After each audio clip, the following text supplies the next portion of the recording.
আরে বাপ, কত বড় রুই মাছ! বৃষ্টির দিনে রুই মাছের ঝোল খাওয়ার মজাই আলাদা। দিলে তো দাদা, আমার মাছের নজর লাগিয়ে দিলে তো।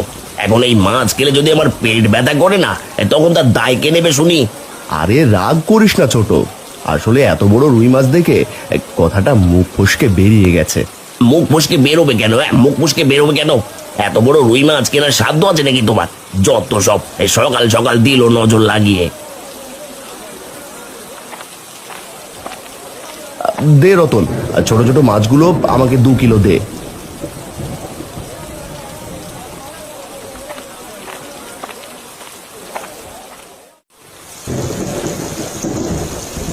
কি রে টুম্পা, রুই মাছের ঘ্রাণ পেয়ে চলে এসেছিস নাকি?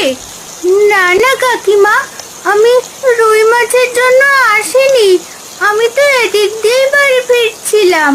হয়েছে, আমাকে আর মিথ্যে বলতে হবে না। যখনই এই বাড়িতে ভালো মন্দ রান্না হয় তখনই তুই চলে আসিস, সে আমার ভালো করেই জানা আছে। তুমি ভুল বুঝছো কাকিমা, আমার বাবাও আজ বাজার থেকে রুই মাছ আনবে। তোর বাবার তো নুন আনতে পান্তা ফুরোয়, সেখানে রুই মাছ আনবে নাকি চুনোপুটি আনবে সে আমার জানা আছে। যা যা, আমাদের বাড়ি থেকে চলে যা বলছি।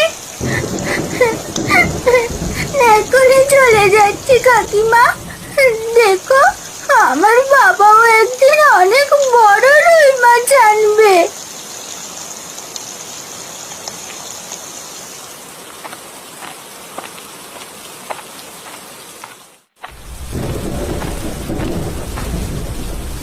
এই নাও গিন্নি, সকাল সকাল বাজারটা করে নিয়ে এলাম, এবার তাড়াতাড়ি রান্না করে ফেলো। হ্যাঁ গো, এখনই রান্না করছি। তা আজ কি মাছ এনেছো? আজও ছোট মাছ এনেছি গিন্নি, ওগুলো তুমি ঝোল করে রান্না করো, আমি জমিতে কাজে যাই। ওগো, মেয়েটা কতদিন ধরে রুই মাছ খাবে বলছিল, এখন বাড়ি এসেই ছোট মাছ দেখলে তো রাগ করবে।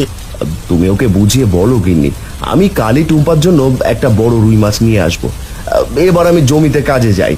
ঠিক আছে, তুমি যাও, রান্না শেষ হলে টুম্পাকে দিয়ে আমি খাবার পাঠিয়ে দেব।